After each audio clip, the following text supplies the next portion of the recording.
मेरे प्यारे बच्चों, नमस्कार। आप सभी को सबको पता है कि एसएससी जीडी की वैकेंसी आ गई। लेकिन मेरे बच्चे जब एसएससी जीडी का फॉर्म अप्लाई करते हैं तो बहुत सारे बच्चों के साथ ऐसा देखा गया है कि बिना पूरी इंफॉर्मेशन के ऐसा फॉर्म अप्लाई कर लेते हैं, ऐसी प्रीफरेंस ऑर्डर सेट कर लेते हैं कि अच्छी रैंक आने के बावजूद भी आपको जीवन भर नौकरी करनी होती है बॉर्डर पे। देखिए, आपका जुनून है, जरूर करिए, बहुत अच्छी चीज है। लेकिन मेरे बच्चे, छोटी छोटी ऐसी इंफॉर्मेशन अगर आपके पास होंगी जो आज मैं देने जा रहा हूं, तो आपका माइंड क्रिस्टल क्लियर होगा आगे के लिए।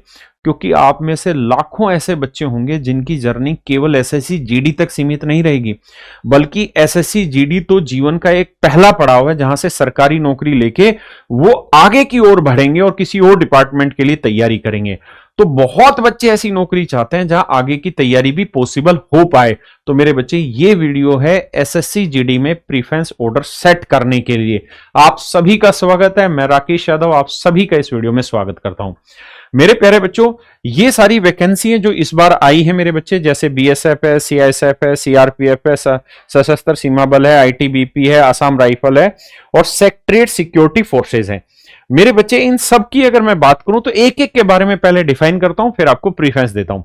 देखिए यार, ये है बॉर्डर सिक्योरिटी फोर्स, बीएसएफ जिसे हम कहते हैं, जिसके अंदर इस बार वैकेंसी भी बहुत ज्यादा बढ़ने वाली है। इसका मुख्य काम होता है सीमा सुरक्षा करना, जो सीमाओं पे अवैध गतिविधियां कर रहे हैं उनको रोकना। और बीएसएफ की मुख्यतः जो काम है ना, वो भारत पाकिस्तान बॉर्डर पर इनकी ड्यूटी रहती। आंतरिक सुरक्षा में भी ये योगदान देते हैं और सीमा पर सुरक्षा की भावना इनमें होनी चाहिए। अब मेरे बच्चे आते हैं सीआईएसएफ, जो सबसे बढ़िया पोस्ट है आगे की तैयारी करने वाले बच्चों के लिए। मेरे बच्चे, सीआईएसएफ जो है वो मोस्टली जितनी भी इंडस्ट्री है, इंडस्ट्रियल एरिया है, जितने भी इंडस्ट्रियल एरिया हैं उनकी सेफ्टी के लिए रहती है। ठीक है जी। जितने भी मेट्रो हैं, मेट्रोज हैं, मेट्रो सिटी हैं, उन्हीं के अंदर इनकी ड्यूटी रहनी है। और दिल्ली मेट्रो हुआ, मुंबई मेट्रो हुआ, जितनी भी मेट्रो है उनकी सिक्योरिटी की जिम्मेदारी भी सीआईएसएफ को रहती है। जितने भी एयरपोर्ट होते हैं उनकी सिक्योरिटी की जिम्मेदारी भी सीआईएसएफ को। जितने भी पोर्ट होते हैं इनकी सिक्योरिटी की जिम्मेदारी भी किसको? मेरे प्यारे बच्चों, सीआईएसएफ को। और अब तो आप जानते हैं कि भारत के जो संसद है उसकी सुरक्षा की जिम्मेदारी भी सीआईएसएफ ने उठाई हुई है। तो सीआईएसएफ का काम जो होता है वो बॉर्डर पर लड़ना नहीं, देश के अंदर रहते हुए काम करना है। तो मोस्ट ऑफ द टाइम आपकी जो ड्यूटी रहेगी वो ऐसी जगह पर रहेगी जहां एसी एरिया होगा। जैसे मेट्रो में ड्यूटी है, एसी में आप खड़े होकर काम कर रहे हैं, एयरपोर्ट पे एसी में खड़े होकर काम करने लग रहे हैं, और ड्यूटी आवर्स भी फिक्स रहते हैं और एक ठीक ठीक जगह आपकी ड्यूटी जाती है। तो ये सीआईएसएफ का काम होता है जो आपका, और बहुत सारे जो सरकारी विभाग हैं उनकी सुरक्षा का रहता है। अगला है मेरे बच्चे central reserve police forces, CRPF.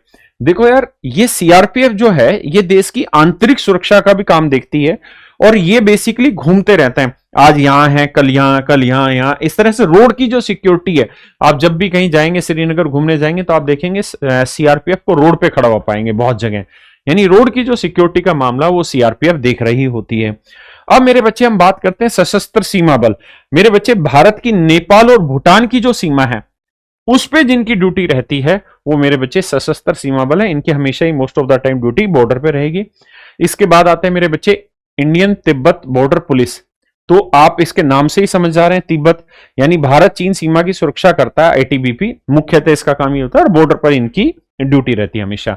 अब आते हैं मेरे बच्चे आसाम राइफल। ये आप समझ ही गए कि असम में जो म्यांमार सीमा लगती है वहां की जो बॉर्डर सिक्योरिटी का काम होता है वो असम राइफल करती है। और अब आते हैं मेरे बच्चे जो नई डिपार्टमेंट है जिसके बारे में बहुत कम बच्चों को पता है और इस बार मात्र 20 ही पोस्टें इन्होंने दी है, वो है सेक्रेटरीट सिक्योरिटी फोर्सेज।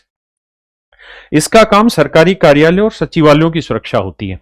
यानी इनकी हमेशा ही जो पोस्टिंग है मोस्ट ऑफ द टाइम वो दिल्ली रहती है। ठीक है जी। और मुझे बहुत बच्चों ने बताया कि 6 से 8 घंटे की ही ड्यूटी की शिफ्ट होती है। और सर, ये एक ऐसी जॉब है जिसके बाद आप अपनी पढ़ाई का काम भी पूरा कर सकते हैं और बाकी चीजें भी आराम से टाइम निकाला जा सकता है। तो मेरे प्यारे बच्चों, अब मैं आपको यहाँ प्रीफरेंस ऑर्डर सेट करके समझा रहा हूं। देखिए यार, ये इनके कोड है और आपको कोड ही प्रीफरेंस ऑर्डर में भरने। सबसे पहला काम आप क्या करिए, अगर मैं ऐसे एज ए एसएससी जीडी तैयारी कर रहा होता और मुझे अपनी लाइफ में आगे भी तैयारी करनी होती तो मैं सबसे पहले प्रेफरेंस डालता एसएसएफ यानी एच, उसके बाद में डालता सीआईएसएफ यानी बी।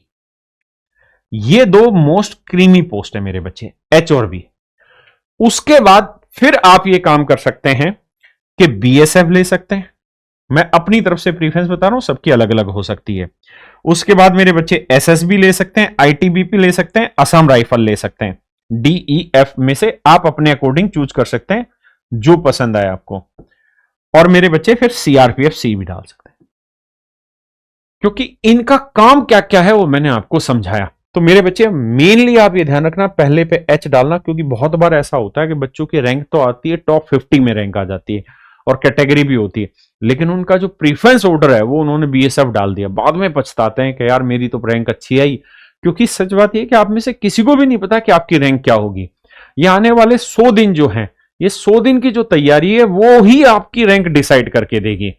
तो ऐसा कोई निर्धारित नहीं कह सकता कि आपकी रैंक नहीं आएगी, आपकी भी रैंक बहुत अच्छी आ सकती है, तो आपको भी टॉप पोस्ट मिल सकती है। तो इसलिए इनको बहुत अच्छे से करके रखिए। एक गलती जो मुझसे हुई थी, मैंने वीडियो बनाई उसमें, कि बहुत सारे बच्चे ऐसे हैं जिन्होंने एसएससी जीडी का कोर्स हमसे इस साल भी लिया था, पिछले साल भी लिया था। तो मेरे प्यारे बच्चों, उन सभी बच्चों के लिए हमने काम क्या किया है, जितने भी बच्चों ने आज तक एसएससी जीडी की तैयारी हमारे साथ की है, चाहे वो पिछले साल की हो या इस साल की हो, उन सब बच्चों को ये बैच बिल्कुल फ्री ऑफ कॉस्ट हमने अपडेट कर दिया है। और केवल यही बैच नहीं, इसी बैच के साथ मेरे बच्चे हम प्रैक्टिस बैच भी करा रहे हैं, और प्रैक्टिस बैच तो मैं खुद ही पढ़ा रहा हूं मैथ को, और मेरे बच्चे रिवीजन बैच भी हम आपको यहां, जितने भी बच्चों ने कैरियर लैब पर बैच खरीदा है पिछले 2 साल में, उन सारे ही बच्चों को हम इसमें एक्सेस दे दे रहे हैं। और जो बच्चे बिल्कुल नए हैं, जो बिल्कुल बिगिनिंग से अब शुरुआत करने जा रहे हैं, उन बच्चों को अगर तैयारी करनी हो तो वो बच्चे इसे खरीद सकते हैं। 599 रुपए फीस में पूरा एसएससी जीडी फाउंडेशन है मेरे बच्चे। प्रैक्टिस बैच भी इसके लिए अलग से पे नहीं करना, और ना ही रिवीजन के लिए। तीनों के तीनों बैच मेरे बच्चे एसएससी जीडी फाउंडेशन में आपको एज इट इज 599 रुपए में मिल जाएंगे। प्रीफरेंस भरते वक्त दिमाग बहुत शांत रखना, सोच समझ के एक एक चीज को समझ के तब आप फिल करना, क्योंकि ये डायरेक्टली आपकी लाइफ को अफेक्ट करेगा। नमस्कार, धन्यवाद।